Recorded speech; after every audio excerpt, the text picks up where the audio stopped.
Саламатсыздарбы, урматтуу кесиптештер? Мамлекеттик кепилденген юридикалык жардам жөнүндө сөз кылабыз. Ким жактап берди дегенде соттогу өкүлчүлүк жүргүзүп бердиби? Тергөөдө. Юридикалык жардамды берүүдө ошол кемчиликтер болгон учурда гана чакырат экен да.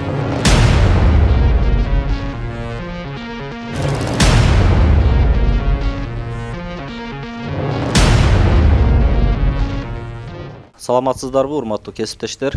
Бүгүн мамлекеттик кепилденген юридикалык жардам жөнүндө сөз кылабыз. Ал кимдерге берилиш керек? Кимдер ал акысыз жардамдан пайдалана алышат? Себеби мага кайрылган жарандарда көпчүлүк учурда мындай түшүнбөстүктөр пайда болуп атат да.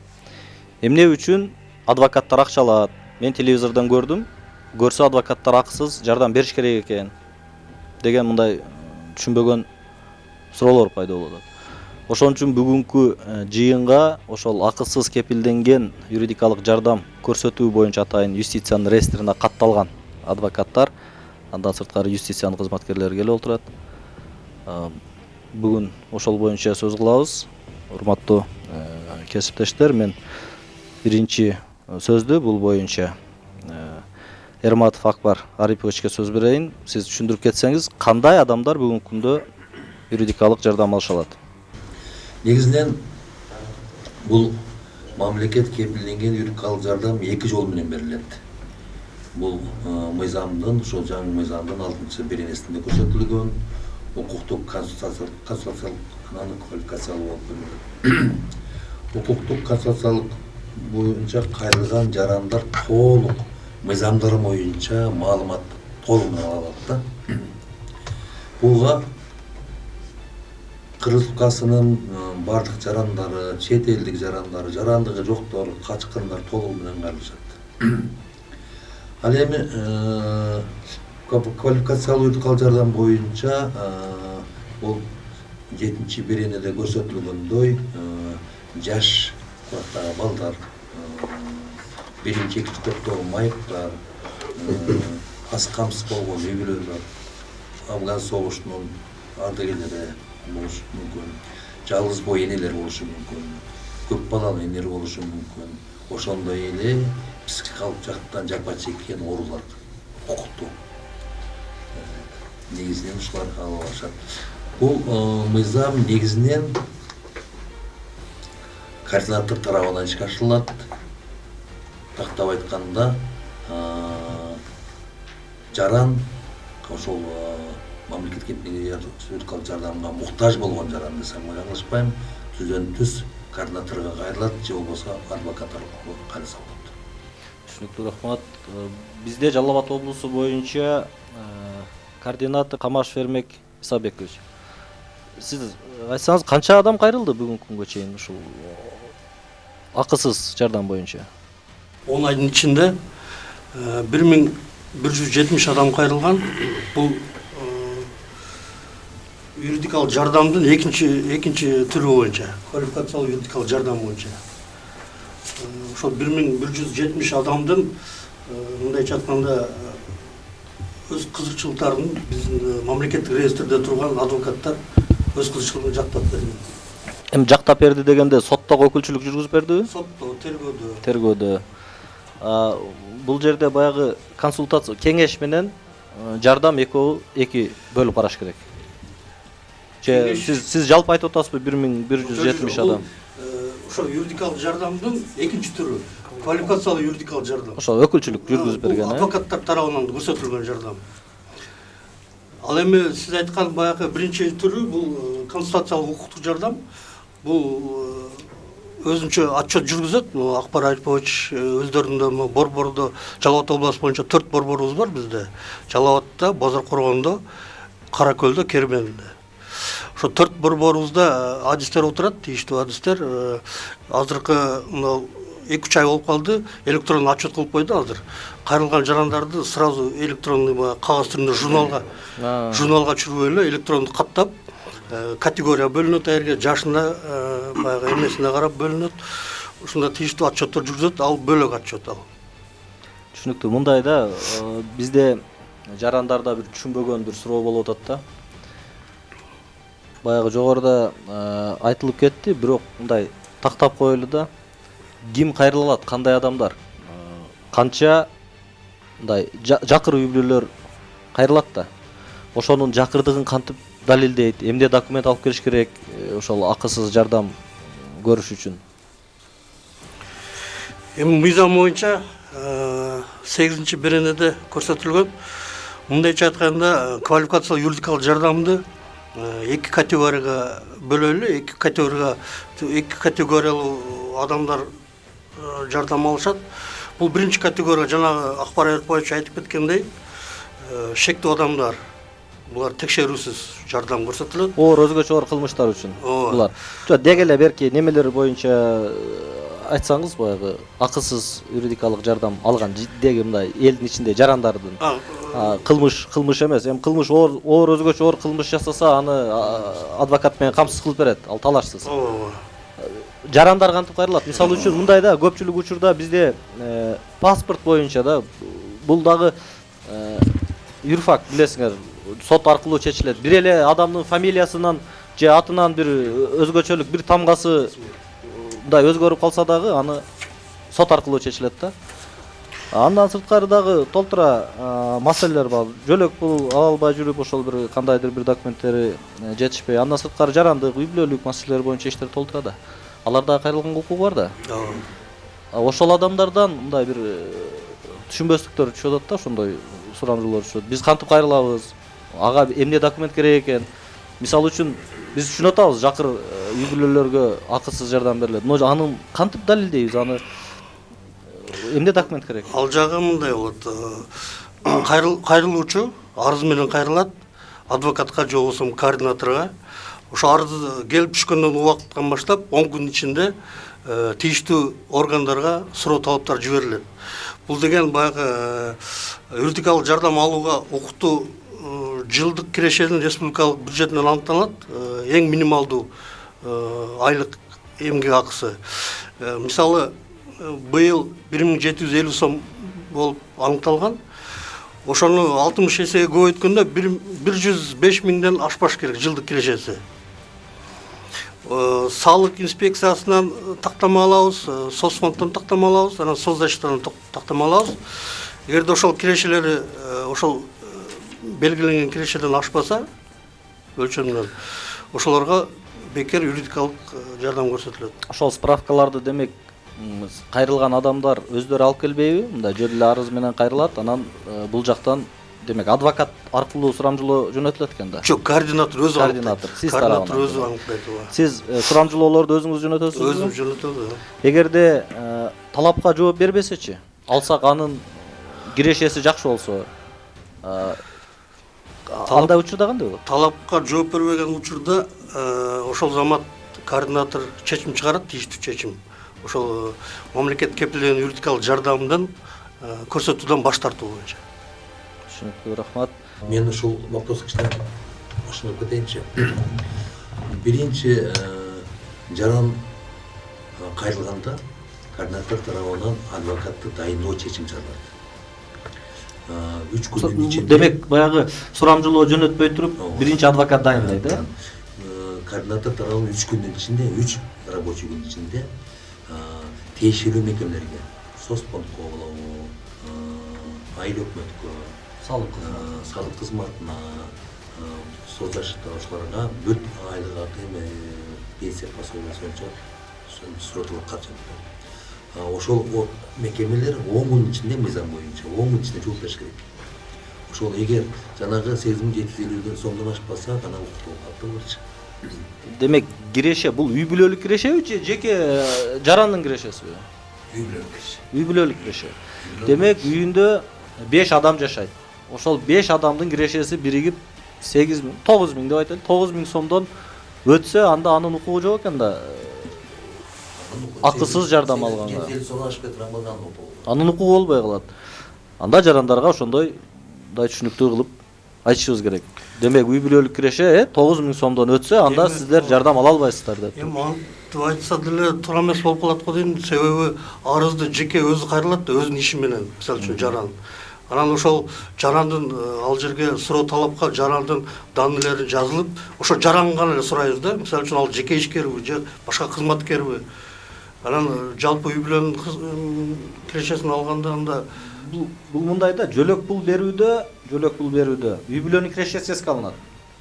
А сиз айтып жатасыз, жалгыз өзүн алабыз деп турупчу. Азыр мен айтайын, мына Россиядан барып иштейт да. Россиядан барып акча кылып келишет. Анан бул жерге келет, бул жерден азыр сиз сурамжылоо, кайсыл ишкана мекемеге сурамжылоо жөнөтсөңүз эч кандай кирешеси жок деп келет. Анан минген машинасы турса, тиги акчасы бар да, мен айтып атпайм, чет мамлекеттен иштеп келип атат. Анан алардын кирешеси жок, аларга дагы адвокаттар бекер жардам бериш керек. Жок, бул жерде жанагы эң негизги эле айыл өкмөттүн тактамасы керек болот да. Биз суроолорго каттаган жөндөбүз. Үй бүлөлүк акыбалы, үй бүлөсү барбы жокпу? И материалдык акыбалы сурап жазабыз. Алардан келет үй бүлөсү менен справка беришет. Анан мынча малы, мынча кой бар деп берилет. Бул жерде азыр үй бүлөлүк киреше же болбосо бул жерде мыйзамда так жазылганда жардам алуучуга укук жылдык кирешеси деп туруп, ошол республикалык бюджеттин мыйзамында каралган минимальный зарплатанын 60 эсеге өткөндөн ошол жеке кайрылуучунун тапкан эмгек акысы деп туура түшүнүш керек. Бул жылдыкпы? Ошо жылдык кирешеси ошол 105 миңден ашпаш керек. Минимальный зарплата бизде 1750 сом. Ошону 60га көп өткөндө 1500 сом болот. Ал эми айына бөлгөндө 12 бөлгөндө 8750 сом болот. Бул жерде тактабайлыбы? Жылдык кирешеби же айына 8000 сомдон? Жылдык кирешеси. 12 айга текшерилет. Жылдык кирешеси. Бир жылда 8000 таппаган адам. Жок, ал айына. Айына, жылдык айына ошончо кирешеси жылдык кирешеси. 105 миңден ашпаш керек. Ал эми аны 12 айга бөлгөндө 8700дөн ашпаш керек. Демек ошондо жарандын жылдык кирешесин, жалпы алып туруп, аны 12 айга бөлгөндө ал ошол баягы 8750 сомдон өтпөш керек деген. Кайрылуучунун өзүнүн үй бүлөсү. Түшүнүктүү. Мына Калыбек Дуркалович, сиз көп жылдык стажы бар адвокатсыз. Канча болду бул юстициянын реестрине киргениңизге? Мен юстициянын мамлекеттик адвокаттар реестрине киргендигиме 2015-жылдан баштап иштеп жатам. Канча адам сизге кайрылды? Канча адамдын ошол юридикалык жардам көрсөттүңүз, соттогу өкүлчүлүктү жүргүздүңүз? Эми мен жанымда ал отчетту жаныма алып атырмын. Божомолду айтыңыз муну. Божомол деп айтканда 1 жылдын ичинде бир мына өткөндө эле мисалы үчүн биз ар кандай кырдаал болуп калат да. Өткөндө 2019-жылдан баштап, январдан баштап жаңы уголовный кодекс эмеге күчүнө кирди да. Ошого байланыштуу мурдакы соттолгон адамдардын кылмыш иштерин кайрадан кароо, жаңы жагдайлар боюнча кароо боюнча мындайча айтканда эме жүрдү да, компания жүрдү да. Ошо компания убагында, 6 ай убагында, ошо 2019-жыл январдан баштап 2019-дун июнь айына чейин 6 ай убакыттын ичинде ошол компания жүрүп, мен өзүм кесиптештерим сыяктуу эле көп эле ошол уголовный кылмыш иштерин кайра жаңы жагдайлар боюнча кароодо көп эле катыштым да мен. Ошондон эми азыр аны точно айта албайм канча болгонун, бирок мен ойлойм жакшы эле салым коштум деп ойлойм да бул ишке. Сизге мамлекеттен төлөп берилдиби? Ооба, мамлекеттен төлөп. Бизде Эрмек Исабекович айтмакчы, немелер келет, арыздар келет. Ошо бул арыздар боюнча бул кишиге түшөт, анан бул киши бизди график боюнча дайындайт. Бизде ар ай сайын график түзөт. Анан ошо график боюнча кимдин дежурствосу туура келсе, ошол кишиге жүктөлөт дагы, ошол адвокатка. Аны ал адвокат алып барып ошол ишти аягына чейин чыгарат да. Анан иш бүткөндөн кийин бизде мурда неме деп койду, досье деп койду элек, азыр эми регистр деп аталып калды. Ошол регистрибизди тапшыргандан баштап 10 күндүн ичинде координаторубуз эсептеп, кайсыл адвокатка кайсыл иш үчүн канча сом төлөп бериш керек. Чечим чыгарып, Бишкекке республикалык центр ГГИПга жөнөтөт өзүнүн чечимимен. Ал жактан үзгүлтүксүз эле биздин айлыктагы өскөнлөрдү жатат. Демек сиз жарандын кирешеси барбы жокпу ал боюнча? Жок, ал боюнча биздин эч кандай немебиз болбойт. Биз ал жагын текшербейбиз. Ал координатордун иши. Координатор бизди дайындайт.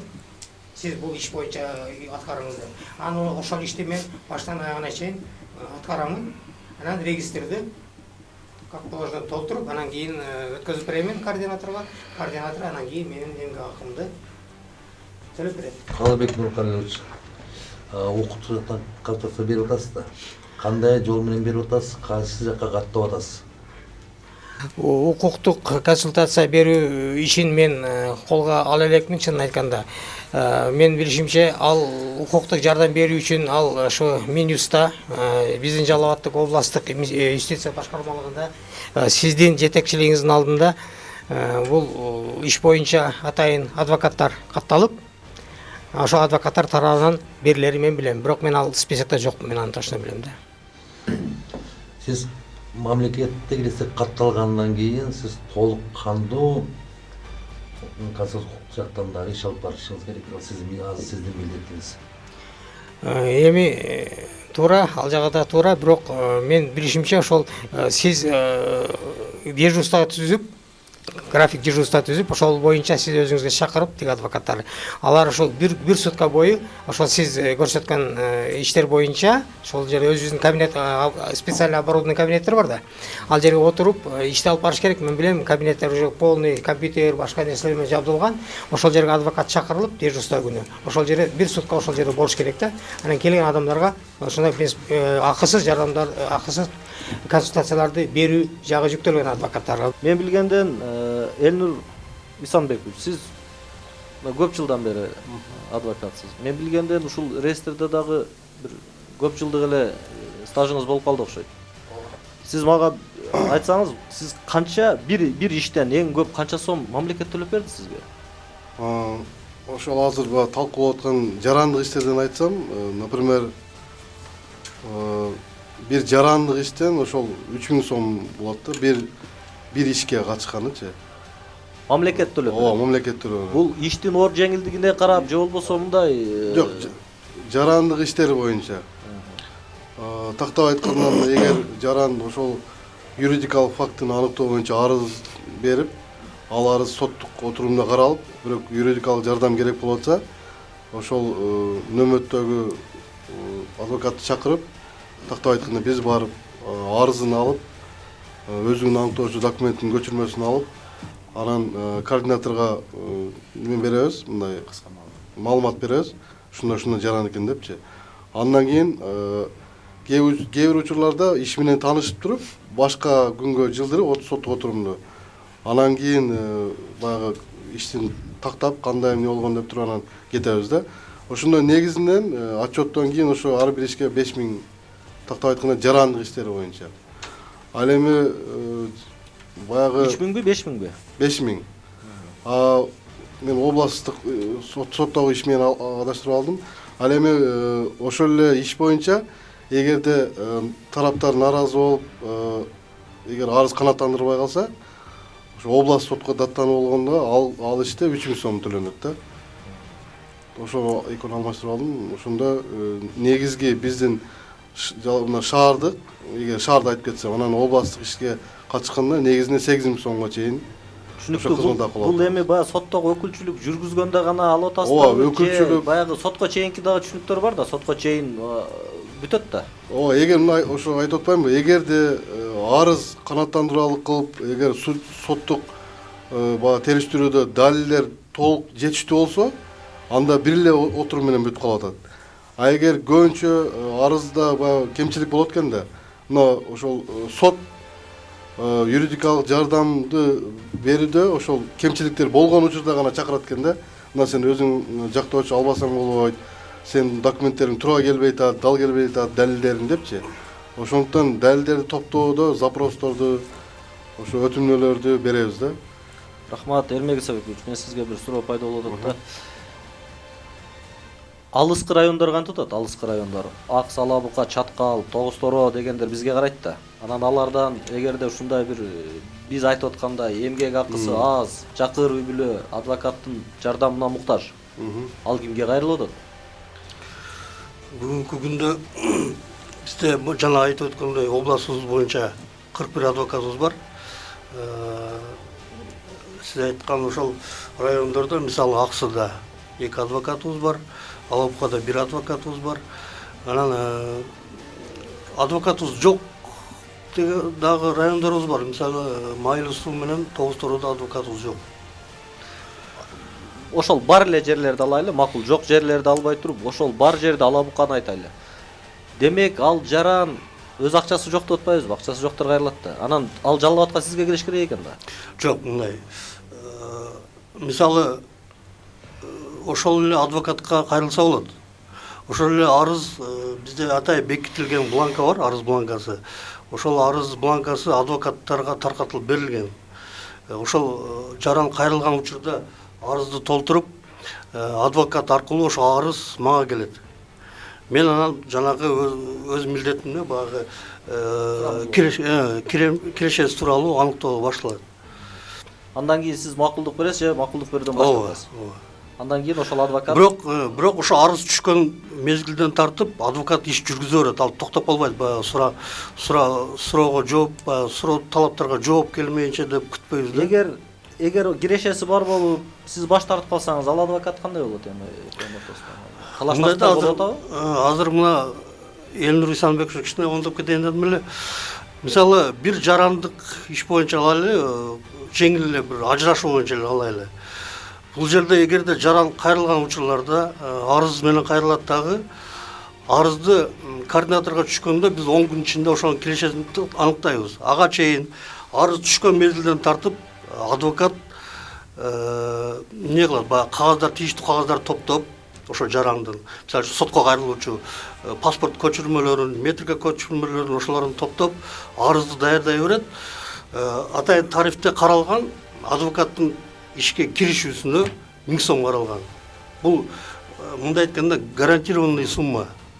Ал кирешеси аныкталып, аныкталбай ошо 1000 сом төлөнөт. Мамлекет тарабынан. Мамлекет тарабынан. Бул жерде түшүнүктүү. Алмаз Акбердиевич. Көп жылдык стажы бар адвокат. Туура айтасыз. Мынандай бир учурлар болуп атат да, арыз бериш үчүн азыр жаңы мамлекеттик алым жөнүндө мыйзамга ылайык ар бир сотко арыз бергенде мамлекеттик алым төлөнөт да. Түшүнүктүү. Мындай түшүнүк. Мага бир жаран кайрылып атат. Жарандык иш боюнча, сумма өндүрүү боюнча сот арыз чыгарыптыр. Сот чечим чыгарып атат. Соттун чечимин алып көтөрүп келип атат. Мен не кыламын? Биз айтып атабыз, апелляциялык арыз бергиле областтык сотко. Областтык сотко арыз бериш үчүн, апелляциялык арыз бериш үчүн ошол өндүрүлгөн сумманын 50%-ын төлөш керек мыйзам боюнча. Кайрылган жаранда акча жок. Ал мына жогоруда айткандай тиги жылдык кирешеси жетпей атат да. Ал тиги соттук коргонуу укугу бузулуп калып атат да, мен жеке пикирим. Апелляциялык ошол төлөмдү төкпөй жүрүп, мөөнөттү өткөрүп жиберип атат. 3 айдан кийин сүйүнүп акча көтөрүп келип туруп, мына мен эми мамлекеттик алым төккөнгө акчаны таптым, эми мен кайрылганы укугум бар. Сотко кайрылып атат, сот мөөнөттү калыбына келтирбей, тиги арызды кайтарып атат. Ушундай учурлар Bunday учурлар бар. Бул элдин көйгөйү бүгүнкү күндө. Анткени колунда жок жакыр үй бүлөлөр бар, аз камсыз болгон үй бүлөлөр бар. Алардын кирешеси мамлекеттик алымды төлөөгө мүмкүнчүлүгү жок. Бүгүнкү күндө колдонуп жаткан мамлекет кепилденген юридикалык жардам жөнүндөгү мыйзамга ушул толуктоолорду өзгөртүүлөрдү киргизүү жөнүндө сунуштар берилген. 1 жыл мурун буну иштеп чыгып баштаган. Анткени өзүңүзгө маалым болгондой, мамлекеттик алымды бүгүнкү күндө төлөөдөн бошотуу жөнүндө кодекс бар. Ошол кодекстин талабына ылайык аз камсыз болгон үй бүлөлөрдө айрым иштер боюнча мамлекеттик алымдан бошотулган. кандай учурлар? Бул согуштун ардагерлери, атамекен согуштун ардагерлери ошолор көрсөтүлгөн. Көбүнчө мамлекеттик органдарга көргөзгөн, салык, прокуратура, гос органдар, Түшүнүктүү эл боюнча жаранды. жергиликтүү тургундардын ошол мүмкүнчүлүгү жок болгондуктан ошол мыйзамга толуктоолорду киргизип, бул мыйзамда бул пробел болуп турат бүгүнкү күндөчү. Демек жок. Бүгүнкү күндө жок. Мындарбек Максатбекович, бул боюнча сиз да оюңузду билдирсеңиз, мына мамлекеттик алым, мына жарандарчы чындыгында азыр өзү бирөө 100 000 сом алдап кетип атат да. Анан аны өзү өндүрө албай атып, дагы сотко ал утабы, утпайбы билбей туруп 10 000 сом мамлекеттик алым төлөш керек болуп атат да. Бул жерде көпчүлүгүн жанагы болот деп эле айта берет. Кээ бирки жерлерде жарандардын сотко кайрылуу укугун чектеп эле коюп атат. Кээ бирки мыйзамдарчы. Анан бул жерде системный түрдө иштелбей калып атат да. Мамлекет кепилдеген юридикалык жардам мыйзам менен юридикалык жардам көрсөтүлүп атат, бирок ошол эле убакта керек болсо соттук отурумга даярданууларда нотариалдык действияларга акча төлөгөнгө каражаты жок инсандар бар. Мисалы үчүн ошол эле документтерди доверить эткенди же башка нерселерди же болбосо госрегистрден запрос алганда ошонун акысын төлөгөнгө каражаты жок инсандар бар. Мисалы үчүн жөнөкөй эле юридикалык фактыны аныктоо үчүн бергенге дагы бүгүнкү күндө сөзсүз түрдө алдын ала мамлекеттик алым төлөнөт.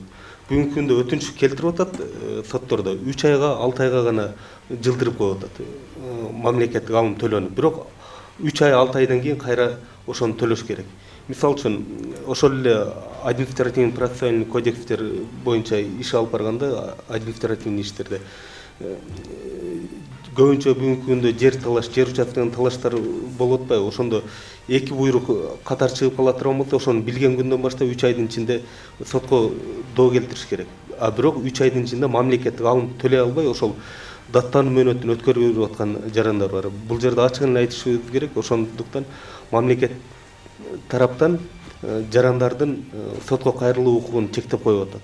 Соттук коргонуу укугу мындай бузулуп атат да.